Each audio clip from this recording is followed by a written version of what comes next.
नमस्कार दोस्तों। पहले इस वीडियो को अच्छी तरह से देखो,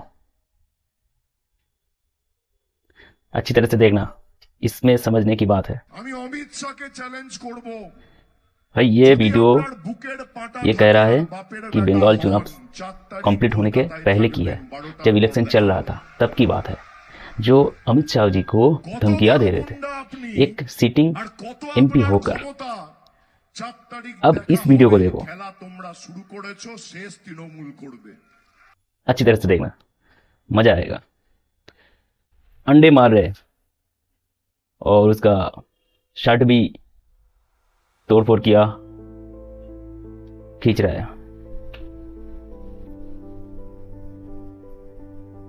देखो ये इंसान क्या था, क्या बन गया।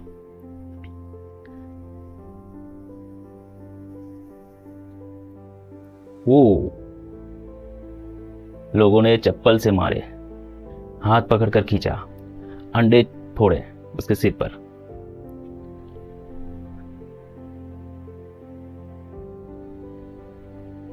ये देखो अंडा छोड़ रहा है। ओ भाई, एक रनिंग एमपी है, ऐसा करना सही नहीं है। वो हेलमेट उतर गया। भाई अंडे छोड़ रहे, देखो।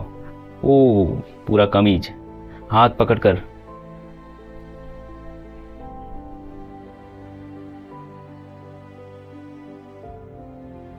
तो ये क्यों हो रहा है? ये क्यों हो रहा है? देखो, जब पहले गवर्नमेंट था सत्ता में, ममता बनर्जी थे पश्चिम बंगाल के मुख्यमंत्री, तो उनका भतीजा है ये। तब से होकर बहुत सारे केस है इनके ऊपर, बहुत सारे क्राइम के बारे में, कभी सीबीआई, कभी ईडी, कभी पुलिस भी उसे बुलाते हैं।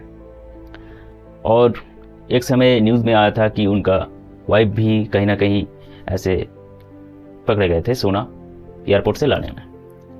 ये न्यूज़ में आपने देखा है।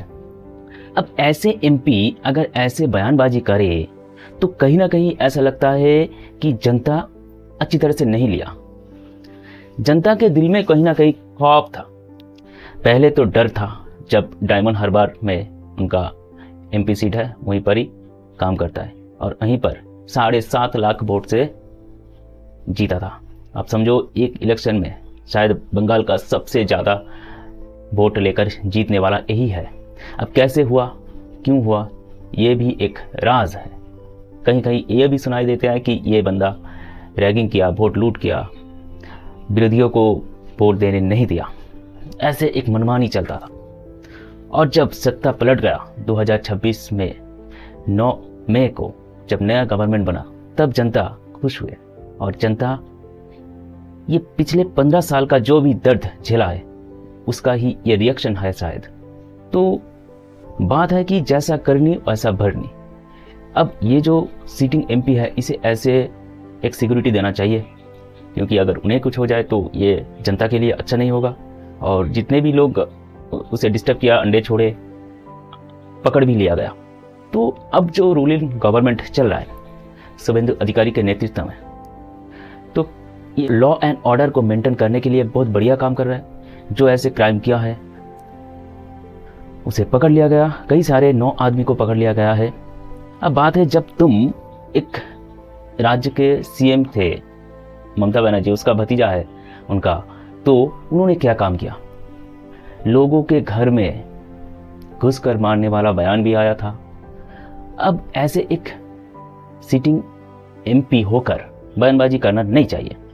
कहीं ना कहीं ये देश हित के खिलाफ जाता है, क्योंकि आपको हर लोग फॉलो करता है कि आप क्या कह रहे हैं और क्यों कह रहे हैं। अगर आप एक होम मिनिस्टर के बारे में ऐसे बयानबाजी करेंगे तो शायद जनता आपको माफ नहीं करती। ये सबक है।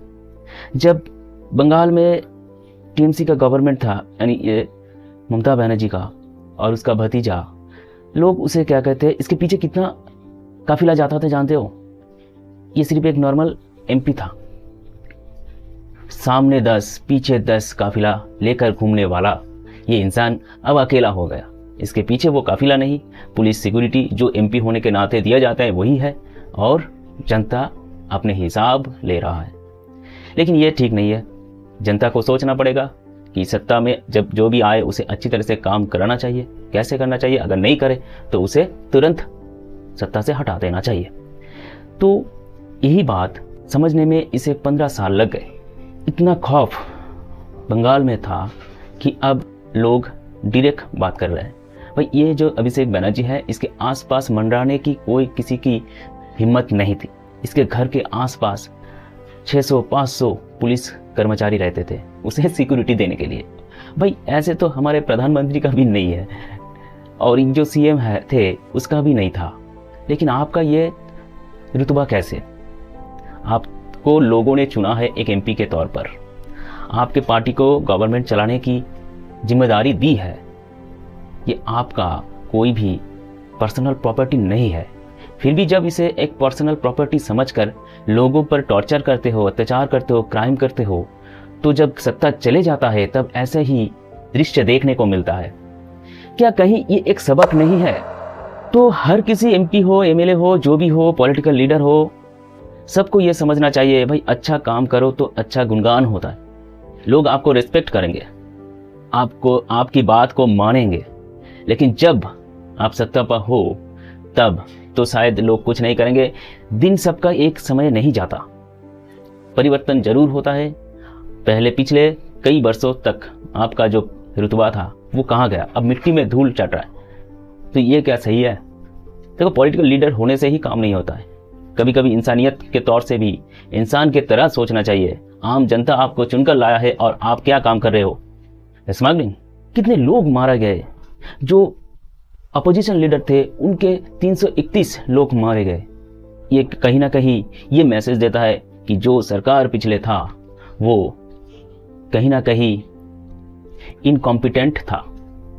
अब नए गवर्नमेंट बने, वो ही ऑपोजिशन से उठकर शायद अगले दिन बंगाल के लिए सुनहरा दिन आ सकता है, अच्छी तरह से काम करेगा। अभी तक 1 महीना भी नहीं हुआ, ऐसे ऐसे डिसीजन लिया बांग्लादेशी को भाई बंगाल से लात मार कर भगा रहा है, भाई भागो भाई। ठीक है, अच्छी बात है। रूल्स एंड रेगुलेशन लाया जा रहा है, वो भी अच्छा काम कर रहा है।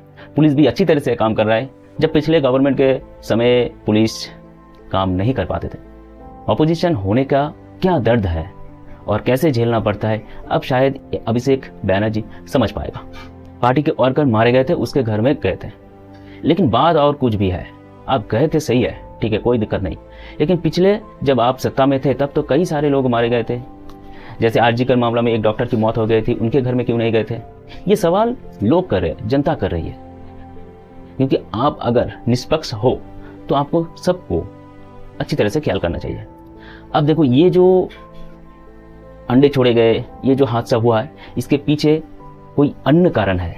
चलिए, कौन सा कारण था वही विश्लेषण करते हैं। देखो, कुछ दिन पहले हाईकोर्ट ने, बंगाल के हाईकोर्ट ने, कोलकाता हाईकोर्ट ने यह कहा कि अभिषेक बैनर्जी हाईकोर्ट के परमिशन के अलावा देश के बाहर नहीं जा सकता। और कहीं ना कहीं ये मामला इस पर दर्ज होता है कि वो भारत के बाहर जाने की ही प्लानिंग कर रहा है। ये अंडे छोड़ना, उसको खींचना, कभी मारने की कोशिश, पिटाई करने की कोशिश, ये कोई प्लानिंग तो नहीं। क्योंकि सत्ता में जो भी लीडर रहते हैं उसका दोनों तरफ से काम कर रहा है। एक बाहर दिखाने के लिए, हाथी का दांत होता है ना, जो दिखाने के लिए, और एक खाने के लिए। तो ये पॉलिटिकल लीडर भी ऐसे ही होते हैं, दिखाने के लिए एक दांत और खाने के लिए और दांत।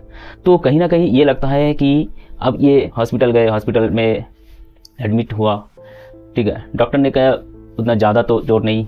अब कहीं ना कहीं बयान कर रहा है कि माथे पर चोट लगा है। अब माथे का ट्रीटमेंट कराने के लिए इसे बाहर जाना पड़ेगा। ऐसे ही मेडिकल वीसा लेकर वो भारत से बाहर जाने की कोशिश करेगा। क्योंकि कुछ दिन पहले उसका वाइफ ने हाईकोर्ट में ये दाखिल किया कि उसे बाहर जाने की परमिशन मिले, लेकिन नहीं, अभी भी अप्रूव नहीं हुआ।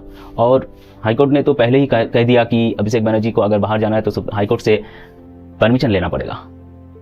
क्या ये बाहर जाने की कोशिश, भागने की कोशिश, क्या लगता है आपको? शायद ये भी हो सकता है कि हाँ। चलिए, आगे क्या होता है, शायद अब देखना कुछ दिन के अंदर वो ऐसे ही मेडिकल वीसा लेकर बाहर जाएगा। चलिए, मेरे साथ बने रहिए और देखते हैं क्या होता है। और नमस्कार, चैनल को सब्सक्राइब कीजिएगा।